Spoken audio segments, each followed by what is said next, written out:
September 29th, 2008, Americans watched in awe as the financial crisis worsened before their very eyes.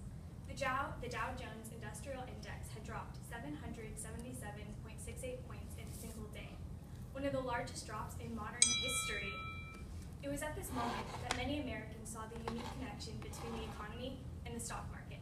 Good morning, my name is Ariana B. To further my knowledge and understanding of this relationship, I answered the question, to what extent are United States stock market prices affected by the state of the economy within the United States?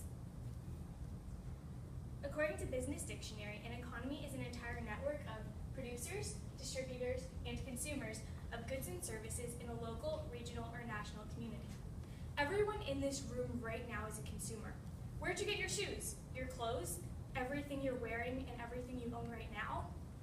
For the purpose of this presentation, I'm going to focus our economy to the national community of the United States of America, just to give us some perspective. The United States of America is a proud free market economy, meaning it's based on the principles of supply and demand. A company is likely to prioritize the production of products that are in high demand, that the consumers are going to want. This is so they can yield a higher profit in the end. These major corporations might not just be part of the free market, but also the stock market. Founded in 1871, the New York Stock Exchange is the first major stock exchange in the Western Hemisphere. A stock market or exchange is a place where investors can buy and sell stocks in order to make a profit. A stock is a share or a percentage in a company. When you own a stock, you own a percentage of that company. Companies might want to be publicly traded on the stock market in order to distribute that risk of ownership that comes with owning a company over a wider variety of people. That way, less risk falls on them. In order to understand the health of the stock market, you can look to the Dow Jones Industrial Average, which is an average of the 30 most significant stocks on the New York Stock Exchange. Depending on how high or low the Dow Jones Index falls on a particular day, you can see how well the stock market's doing as a whole. In 1971, Nixon said, "Work ethic is ingrained in the American character." As you can see through all the American hard work, the economy of the United States of America has developed to be the strong machine that it is today, and that economy has allowed us to have a strong stock market as well. So to better understand the relationship between the stock market and economy, picture this scenario. There's a popular water bottle company. Everyone loves that water. They buy that water like it's the best thing on earth. But then they have a recall. There's fear of lead poisoning, and the consumers are buying less and less of that water. That means that the company is going to make less of a profit. And because that company is making less of a profit, the value of their stock is going to go down and decrease in value. And that means investors are going to get less of a return and not as much of a dividend as they normally would have had the company been successful.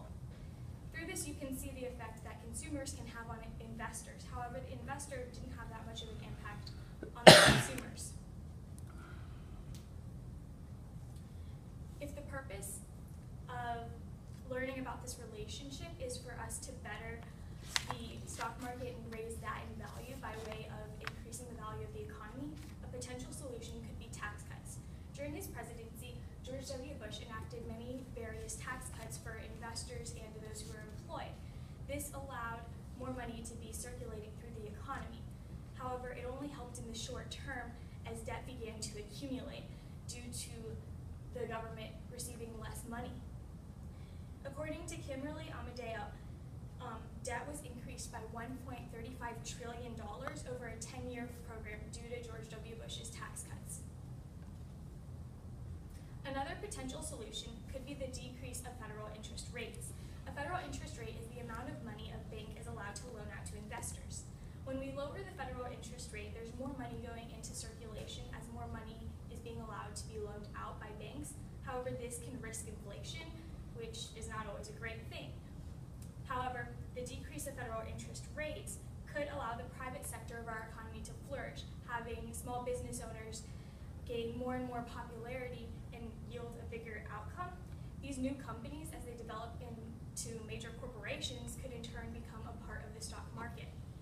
In his book, A Wealth of Nations, Adam Smith says new commerce could get great profits or no profits. This is also a potential risk with the solution, as if the small business sector lacks the ability to gain a profit, it would be ineffective. Another potential solution could be expanding unemployment benefits.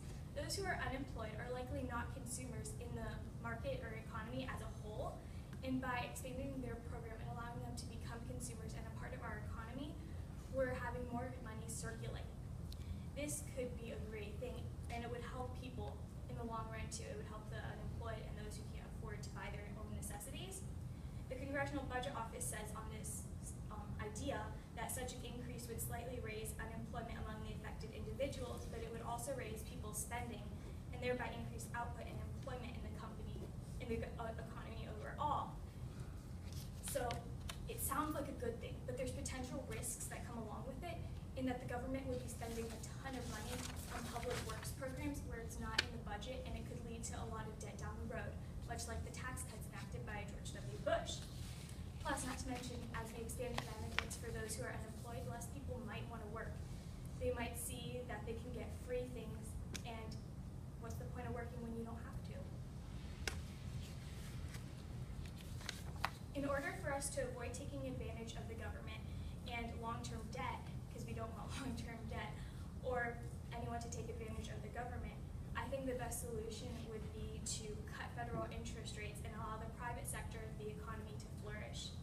By boosting the economy, we would therefore boost the stock market in the long run. What questions do you have? I have two questions for you. First up, what evidence did you gather that you didn't use in your presentation, and then why did you choose not to use it? I had a lot of information regarding a 600 drop in the Dow index following the 9/11 attacks. However, I didn't use that in my presentation as it seemed a little irrelevant to the other information I decided to share. All right, next question. How did you use the conclusions and questions of others to advance your research? I talked to Ms. Wasser, and she was talking about how a lot of my solutions had potential loopholes, and through that, like with the unemployment, I decided to talk about how the unemployment program would potentially have a problem as people wouldn't want to work as much. And so from her ideas, I developed my own risks.